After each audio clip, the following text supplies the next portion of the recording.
This is John from caveofprogramming.com.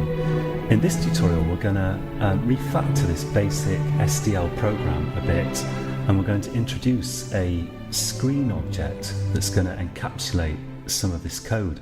I finally figured out what yellow is in red, green and blue. I really can't believe that I actually forgot that, but apparently it's red and green combined. If I can get this to actually run. Oh yeah, I need to stop Eclipse being full screen. So here it's yellow. I really don't know how I managed to forget that, but anyway. In a moment we've put everything in one main function, and I'd recommend you do that to get a demo program working that just demonstrates the basic things that you need to do with your program, things that you're not sure if you can actually get to work with your particular API on your system, like pixel access, or making a sound, or whatever it is. If there's anything you're not sure that your program's actually going to be able to do on your computer, then test it by following a tutorial, type stuff out yourself and get a main function working with just some code in it that tests the principle. But now that we've done that, we don't want to keep adding code to it, because it would eventually, by the time we finish the program, be really hard to understand what's going on. We'd have a huge amount in the main function. You could split it up into multiple functions, which is kind of the old C style. C is the language C++ was based on, and it doesn't have classes and objects. But we're going to use an object here because, after all, this is C++, and objects are a nicer way of organizing your code than functions, or at least many of us think so. So let's right-click this project here. Well, I should just explain actually first that if we just look at this code, it's basically doing three things. There are three things that are really important anyway at the moment. There's the setup of SDL, which is quite a lot of code. There's the game loop here, and then there's tearing down SDL. We've also got some drawing code here as well. So one kind of candidate for parceling this into a class would be, we could have a class that does the setup and the tear down of SDL, and we could then think about where to put the other bits of code that don't quite fit into that idea. But we could have some kind of class which you could call SDL or something, but to avoid confusion I'm going to call it screen, because it's basically working with graphics, and we're going to put the setup and tear down code in that, and later on we'll think about moving other code into it as well. And for the moment I'm just going to concentrate on getting this into a class, and later on we'll think about how to arrange bits like this code, for example. So let's right-click the project here and go to New Class, and I'll create a class called Screen, and I'll put it in a package called Cave of Programming. You can call the package whatever you want, as long as it's not got spaces in it. And I'll click Finish, and here's our class files, the header and the CPP file. You'll notice that this SDL API that I've used just uses functions, not, at least this version anyway, it doesn't use classes, and they prefix the functions with SDL underscore, and that's because you want to avoid name collision. Your end user, the end user of SDL, which is us in this case, might have another function called, for example, init or create window or whatever. So you don't want that name to conflict with the SDL functions, and for that reason the creators of SDL have prefixed these functions with SDL underscore. It used to be common, and perhaps still is in C++, to prefix the names of classes in the same way. So you could have a class called C window or something, and the prefix C is there just to disambiguate it from window, which would otherwise be a very, very common name for a class. That's not really necessary anymore. Now we've got namespaces. Namespaces allow us to avoid name collisions in a more elegant way. So we can happily call a class window or screen, knowing that our namespace will protect us from name collisions, because we can select what namespace we use classes from. So the first thing I'm going to do is I'm going to I'm going to take out things like renderer, texture, window, and buffer in here and make them instance variables in screen.h. So let's go ahead and do that. So I could just copy this actually. So let's actually do it from the top. I'm going to get STL window in here, go to screen.h. I've just copied that. I'm going to create a private section here, private, and paste in that. And we also want the renderer. So we've got the window, the renderer, we've got the texture,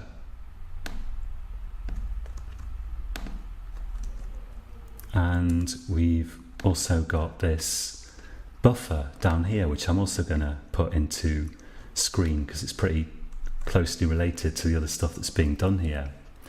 Now, a convention that a lot of people follow, and that I'll follow as well, is that if you have member variables, you often prefix them with m underscore, just to make it clear that they are instance variables and not local variables. So let's do that as well. I think that's all good. We'll also take the screen width and height constants here, and I'm going to make those static constants, public static constants in the screen class. Public because we might need to refer to them elsewhere. Static because we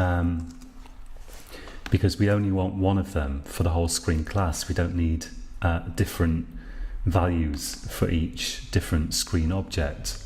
And there's no problem accessing constants really from outside your class. You can make constants public if it's necessary to do so. And here, I think we're going to have to refer to screen width and screen height, quite possibly outside of the screen class. So we'll make them public static constants here.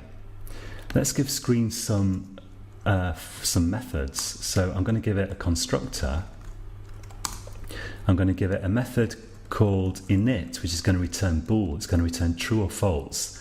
False if it fails, true if it succeeds. We're going to give it a void close, which is going to do the kind of deallocation code, the close down code. And I'll also give it a method bool process events as well, because we can put the event processing into this class as well. So it kind of looks like magic, the way I'm just producing these at the moment, but I thought about this quite a bit, and I tried a few different things out, and this is the solution that I settled on, and you'll see how this works as I go along. So let's copy these, because we need to create the method implementations in the namespacing screen.cpp here. We need to prefix them all with screen : to say what class they belong to. That goes right before the method name. And we need to get rid of this semicolon and put in the brackets that enclose the implementation. So let's just copy those, paste them into the right place. And finally, we'll use auto format to format that. There we go. So for the constructor, I'm not going to make the constructor do the initialization, because we can't return a value from the constructor to say whether it succeeded or not. The constructor could throw an exception, but we haven't looked at exceptions in this course. I'm going to save that for my next course, intermediate course in C++. So we'll just have this init method that can return true or false to say whether it succeeded or not. But we will have the constructor initialize the instance variables. Let's copy them, and for the minute I'll just paste them into a random space here, because I need to get rid of all these types. You'll see what I'm doing in a second, but I'm just trying to efficiently edit these. And to put them in the constructor initialization list, I'm going to initialize each of them to null, and then we need to follow each with a comma. So I'll do that with each of them, except the last one doesn't need a comma. And then let's cut those. So we'll put a colon after the closing round bracket of the constructor to form the initialization list here, and paste them in and use the format. And if we've got it right, it should format it nicely. We're getting an error here saying null is not defined. Let's go to screen.h, and that's because we need to include the stl.h, and if I include stl.h in screen.h, then it's because screen.cpp includes screen.h, that's also going to include stlh in screen.cpp as well.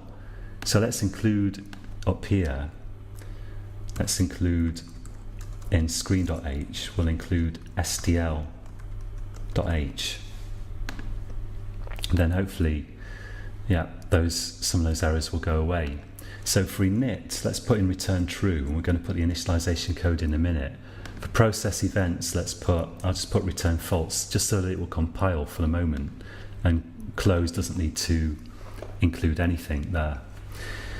So now we can go back to main.cpp, look at all our initialization code, and take it all out. And I'll also take this stuff that sets the pixel colors just for the moment, which isn't going to stay in the init function, but I'll put it in there for the moment, because my object for the moment is just to get this to compile in a more object-oriented form, and we can think about details afterwards. Let's cut all this and paste it into let's put it into screen.init. Let's have this render code in there as well for the moment. That's also going to move later on, but we're just trying to transfer everything in the simplest way possible to our screen class at the moment. I'll just format that. Now, if I save that, we should get lots of errors, because things like window are not defined, and we haven't included iostream, so cout is not defined. I'm going to get rid of all the couts, and instead of returning an error code, return false from init, so that we can know that init has not succeeded. If it doesn't succeed and you want more information on why, remember you can always use stl get error to get that information, as you've seen in a previous tutorial. So let's change this to false. Get rid of this cout. This is false, so if it fails we return false. And here's another cout. This would have to return false. And then finally, if everything succeeds, we return true at the end. So the next thing we need to do is change things like window to m_window, because we renamed those there. And we need to get rid of the variable declarations, these local variable declarations. One really common error in C++ or Java, or lots of programming languages for that matter, is that you create an instance variable like this one, and then you try to initialize that in a constructor or an init method, and by accident you redefine it, so you do something like this, and this then masks the instance variable and doesn't do what you expect it to do. So when you try to use the instance variable later, it doesn't work. So you have to watch out for that. Don't accidentally redeclare instance variables as local variables. We need to get rid of this type definition and just use the instance variable there. So let's work through this, adding the m_prefixes and getting rid of the type declarations here. So I've got a window there. Here's a renderer. This texture needs to change to m_. So we need to destroy the window there. Here's the texture, here's the renderer again, here's the window. And now here for update texture, we've got m_texture, we've got clear the renderer. For the render copy, we've got renderer and texture m_. And here we present the renderer and actually draw it on the screen. So that looks pretty good.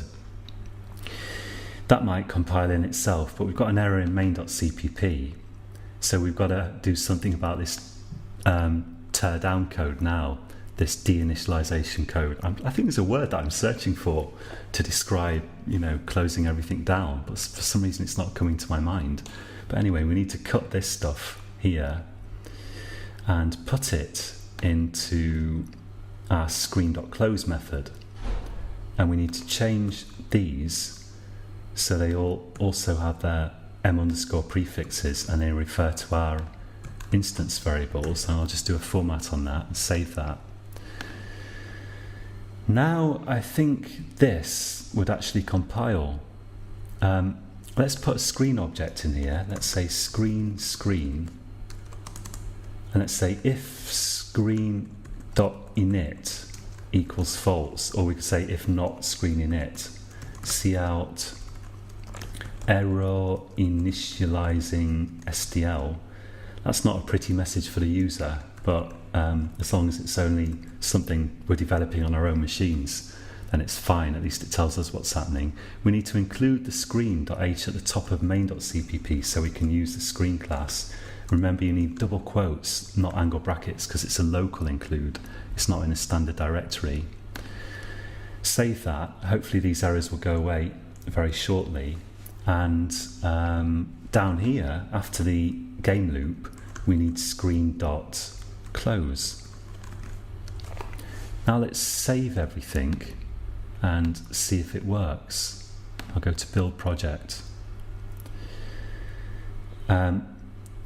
So another thing I've forgotten is I forgot to say what namespace I'm using here, because we put the screen in the Cave of Programming namespace. I'm not going to prefix screen with that namespace. I could do, but I don't need to, because I don't think there's not going to be any other screen class in our program. So I can just say here, using namespace Cave of Programming. Let's try that. So build this. Hopefully the errors will go away. It seems to have built without any errors, which is good. Let's run it and see if it works. Yes, so it works. That's really good. We could also put this event code somewhere into screen. Now, I thought about putting all of this loop here, while not quit loop, somewhere into screen, but that's not really good, because in this loop I want to draw particles, and I don't want my particles tied to my screen stuff. What I want to do is create a screen class that I can reuse in other programs, programs that have nothing to do with particles. So I don't want to put the whole loop into screen, but this bit is just the bit that basically closes the screen if you click the cross on the corner of it. So why not put this into the screen class as well? Let's cut this and go to screen.cpp, and in process events I'm going to paste that in, format that, and what I'll do is, instead of saying quit equals true if we get the quit event, I'll return false from the function, otherwise I'll return true. So now we've got this loop which checks all the events, and if any of them are type STL quit, it returns false from this. Otherwise, after finishing checking all the events, it will return true. So let's go back to main.cpp, because we need this declaration of STL event in here. I need to put that in there as well.